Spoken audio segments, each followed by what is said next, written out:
Hi, everyone. Judge Andrew Napolitano here for Judging Freedom. Today is Tuesday, March 4th, 2025. Professor Gilbert Doctorow will be here with us in just a moment on Donald Trump outfoxes Europe. But first, this. Markets are at an all-time high. Euphoria has set in. The economy seems unstoppable, but the last administration has buried us so deep in debt and deficits, it's going to take a lot of digging to get us out of this hole. Are you prepared? Lear Capital specializes in helping people like me and you grow and protect our wealth with gold. Did you know that during Trump's last presidency, gold rose 54% to a record high? If that happens again, that puts gold at $4,200 an ounce in his next term. Don't wait. Do what I did. Call Lear at 800-511-4620 or go to LearJudgeNap.com for your free gold ownership kit and special report, $4,200 gold ahead. When you call, ask how you can also get up to $15,000 in bonus gold with a qualifying purchase. Call 800-511-4620, 800-511-4620, or go to LearJudgeNap.com and tell them the judge sent you. Professor Doctorow, welcome here, my dear friend. Thank you for joining us. What has been the reaction in Moscow to the dust-up, or whatever you want to call it, that occurred in the Oval Office and the White House between President Trump and President Zelenskyy on Friday? I think there's general pleasure that Donald Trump has been true to his word, and these are the remarks that we made, and has shown that what he was saying about improving relations with Russia were not just empty words, but he's prepared to move on them. And if that means parting ways with the Ukrainians, then so be it. So this was very optimistic news for them. What was the reaction in Europe? I think we know from the comments of President Macron and Prime Minister Starmer, but from your visage in Brussels. I have, in the past few weeks, been commenting on the unimaginable stupidity of the collection of people called the leaders of the EU, and in particular of Macron, who steps out front, and of Keir Starmer, who, though not a member of the EU, has stepped up to be the leader of Europe in defense. But we have moved on from observations of people like myself from the sidelines, saying that the leadership in Europe is not living in the real world, but they're living in a bubble. What we have now is the end game, and they have created it for themselves. Just note that Zelenskyy did himself in by directly challenging the President of the United States. Lèse majesté. This is something that no one can get away with. That he came wearing his usual outfit didn't help. But the Russians in particular paid a lot of attention to these nuances, whether or not Zelenskyy was satisfying propriety rules of Americans of the age and the traditions of a Donald Trump. But let's move to the substantive issues.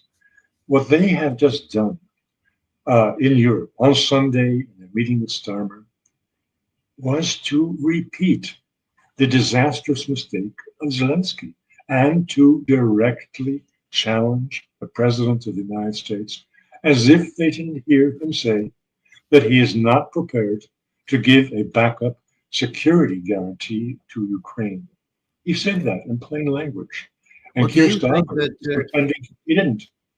Do you think that President Zelenskyy's behavior, so widely criticized and so nicely encapsulated by you just now, was intended for domestic Ukrainian audiences? He couldn't possibly have thought that by picking a fight with Donald Trump, he was going to have a happy ending. Well, surely there were some in his retinue who were pleased to see that their man had spunk and was standing up to the Americans. Then there were other people with more brains, like the Ukrainian ambassador to Washington, who covered her face in shame and embarrassment that her boss was behaving so stupidly and against the interests of his own country. Now, what's happening in Europe is they've just done the same thing.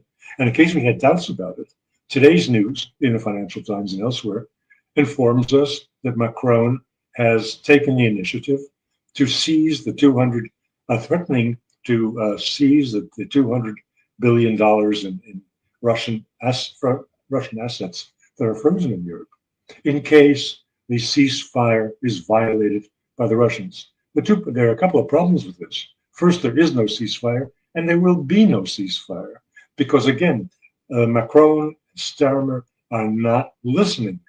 They're talking, but not listening. The plain news coming from Moscow, no, there will be no ceasefire. We want to go straight to a peace settlement. We don't want 30 days. So he wants to protect Ukrainian interests by threatening to seize Russian assets is utterly foolish. But I don't want to stand on foolishness, not foolishness. What we're talking about is the likely end of American security guarantees to Europe. These fools have, by insisting that they stand by Ukraine because it reinforces European security, they are themselves, with their own hands, destroying that security by insulting, defying the President of the United States. I mean, just last week, President Macron was talking about seizing the interest in bank accounts generated by these Russian deposits, an act of theft, of course. Now you say he's talking about seizing the principal in the bank accounts, a greater act of theft, and is doing so shamelessly and unlawfully. Of course it's unlawful, it's theft. Well, this, again, it's not my opinion. I'm just repeating to you what was on the front page of today's Financial Times. Right. The logic of this is beyond imagination. He is ready to upset the value of the dollar. It is a threat to the dollar if they seize those assets. How could he expect the Americans to go along with this? He's living in a different world, and he'll soon be out on the street. I don't see, Judge, how any of these people can survive the destruction of European security that they are now bringing on their heads. After President Zelenskyy left the White House, he flew to London, where he met with Sir Keir Starmer, with the King. And then he stayed, and some European leaders, including President Macron of France and Chancellor Scholz of Germany, were there. And then at the end of that meeting, Sir Keir made a statement. Chris, cut number 1.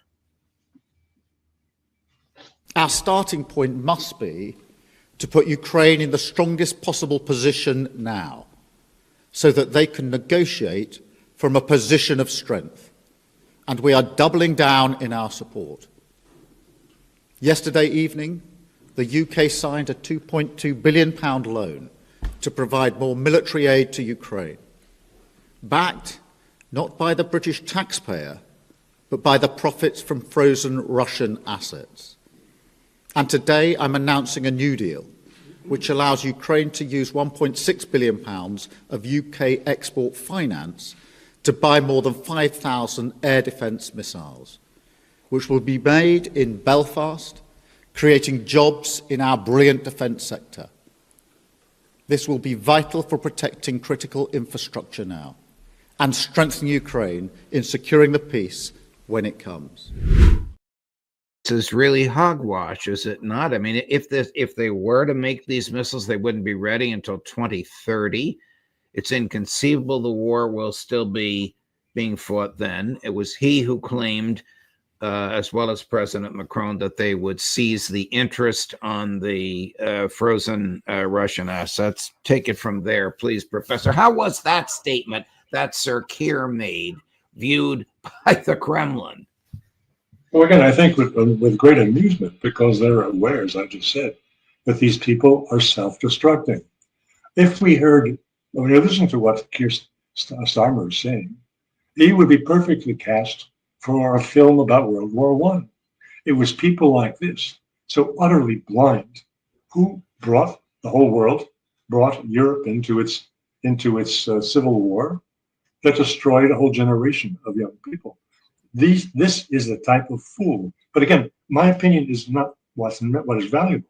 I'm talking politics here, not opinions. In political terms, what he is saying is self-destruction because he's going directly against the president of the United States. And what that means in America was demonstrated last Friday, I think it was, maybe it was Saturday morning, when Lindsay Graham, of all people, flip-flopped on support for Zelenskyy and for Ukraine in general because of Les Majesté, because this man, this little nobody from Ukraine, had dared to engage in a hot dispute with the president of the United States. So I think that if, as is possible, President Trump this evening speaks of a disengagement from NATO, this is the right moment to do it, to strike when the iron is hot, because Americans, that is political establishment, will have certainly understood it as I did. Starmer and Macron and Ursula von der Leyen, they're going up against the United States. They're going up against the clear statements of the president. I said, you can't do that. You cannot do that and survive. Well, you are right that the rumors are rampant that he will make headlines by announcing tonight our withdrawal when he addresses a joint session of Congress. President Trump, of course, of whom I speak, announcing withdrawal from NATO. We'll see. But I can't help but playing this clip from Senator Graham, which we entitle Then and Now. Chris, cut number 8. I want to tell you and your people, you're the ally I've been hoping for all my life. Not one American has died defending Ukraine. You've taken our weapons and you've kicked their ass. And I'm very proud to have you as our ally. So, what did I think? Complete, utter disaster. What I saw in the Oval Office was disrespectful, and I don't know if we can ever do business with Zelenskyy again. He either needs to resign and send somebody over that we can do business with, or he needs to change. Does anybody take him seriously in Europe? No, of course not. He's a laughing stock. But what he's saying here is indicative of the kind of wave of patriotism and pride that Trump can ride if he indeed make the announcement about withdrawal from NATO. I'd just like to add one point here, because many people speak about withdrawal from NATO as a case for isolationism. I don't agree. Trump has a different vision, and unfortunately, too many people who are married to their own past and to various severities from that past identify a commitment to the world as being through the establishments that have grown up over the last 70, 80 years. Well, it doesn't have to be that way. I think that we are about to witness a new Yalta, whether it'll be a meeting of the big three, Russia, China, and the United States, or 4 with India in it. I think that's more likely. And there will be a new global agreement on spheres of influence and how these powers get together to enforce the peace around the world. But I think that is not isolationism. So people I agree with everything you're saying, Professor. I would add to it, it's a manifestation of realism, the honest recognition of the sovereignty of other countries and their legitimate security needs, rather than the neocon George Bush, Victoria Nuland, going back to Woodrow Wilson, we're going to make the world safe for democracy, how to live. Okay. So I think that would be Donald Trump's dream, to have another Yalta, and I agree with you on the desirability of the presence of Prime Minister Modi. Back to President Zelenskyy, if I might. Mhm. Do you think he fears for his life if he were to come out in favor of a ceasefire? He does have that hard right militia group embedded in his government, which foolishly believes that they can defeat the Russians militarily, does he not? That's been a long-standing situation. There are people going back a couple of years who said that there's people in his entourage, people who are the forces behind the throne, these are from the neo-Nazis or ultra-right nationalists, who were saying that if he should conclude a peace with Russia on less than honorable terms, that he would be strung up. But I think the situation has gotten worse for him. Before you could say, okay, so he gets on a plane, he goes somewhere. Where's he going now? He's not going to be welcome. I don't think that Starmer is going to be so keen on giving him a home. He is now shown to be useless, and his people will have a second reason for finishing him up, that he no longer adds any value to the situation. He can't provide arms. The United States, because of his behavior in the White House, has just cut the immediate delivery of arms. So it's time for him to go, either walking out or being carried out in a coffin. We have often speculated that the State Department would manipulate his departure and maneuver in a more rational, more universally understood and acceptable replacement. I think General Zelensky's name is often mentioned. It brings to mind the fact that there's no inspector general on the ground in Ukraine, and that once the billions in cash and hundreds of billions in military equipment get there, there's no control as to what happens to it. I mean, is there universal belief in Europe that Zelenskyy is a wealthy man from stolen assets and has numerous homes to which he could retire, including in Paris and Miami? Yes, once he loses the MI6 security detail, I don't think his life is worth 2 cents. There are so many Ukrainians who have their own private reason for murdering him. He has killed 1 million people, or maimed 1 million of his compatriots. Among that 1 million, there are relatives who would like to see him in a coffin. So I think he's got a serious security problem. You are not the first person on this program to refer to his security detail as MI6. We all know what that is. British intelligence. It is not Ukraine security? No, he would have been dead a long time ago. If it had been Ukrainian security, that could have been infiltrated. But the British are much more disciplined, and they provided him with excellent security. So when he was at the White House on Friday, MI6 was there with him. Yeah, yes. Yeah, so he's been very well cared for, but I think the game is up. And as Donald Trump has demonstrated, people who are no longer the flavor of the day, they lose their security details. Yeah, we know that. What will happen to NATO if Trump pulls out? Whether he announces it tonight, does it slowly, announces it in June, whatever. What will remain of NATO? Nothing. Nothing. The question is, what will remain of those 19 leaders who met in London? I don't see how they can stay in power, because by their very action, they have precipitated the destruction of NATO. It didn't have to happen, or certainly not in this time frame. But by stupidly ignoring the words of the President of the United States and his commitment not to be dragged into the next world war by Europeans who are keen to continue the Ukraine war, this doesn't fly. So these people, as I said, by their actions, they are jeopardizing European security. And there are certainly people who will not tolerate this. But going back to Ukraine and who will succeed Zelenskyy, I don't believe there'll be a civilian government. From the very beginning, the Russians anticipated that when they first approached Kiev, They expected that the military in Ukraine would revolt against these extreme battalions who had the country by the neck, and that the civilian government would be ousted. I think we're coming back to that scenario.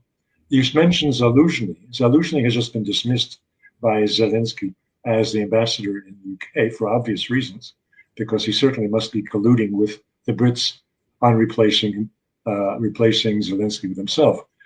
So he's just been demoted to some absolutely unimportant little ambassadorship in a UN sub-organization. But that's not the point. Zelenskyy is no better than Zelenskyy. He is one more person ready to continue the war to the last Ukrainian and then maybe to the last European. He is not the answer. So the answer will be a capitulation and a military junta that takes over and holds on to power, because the Ukrainians are not ready for a democratic election. They've been so brainwashed in the last 8 years, 10 years, that they cannot yet see reality. A profound statement and a gifted analysis with much gratitude. Thank you for your time, Professor Doctorow. We'll look forward to seeing you next week, my friend. Good. Till then. Thank you. Until then. Coming up at 10 o'clock this morning, Professor Jeffrey Sachs. At 11 o'clock, Colonel Larry Wilkerson. At noon, I don't know where he is, but he's coming to us, Pepe Escobar. At 1 o'clock, Professor Glenn Deason. At 3 o'clock, Aaron Mate. At 4 o'clock, Professor John Mearsheimer. Just Napolitano for Judging Freedom.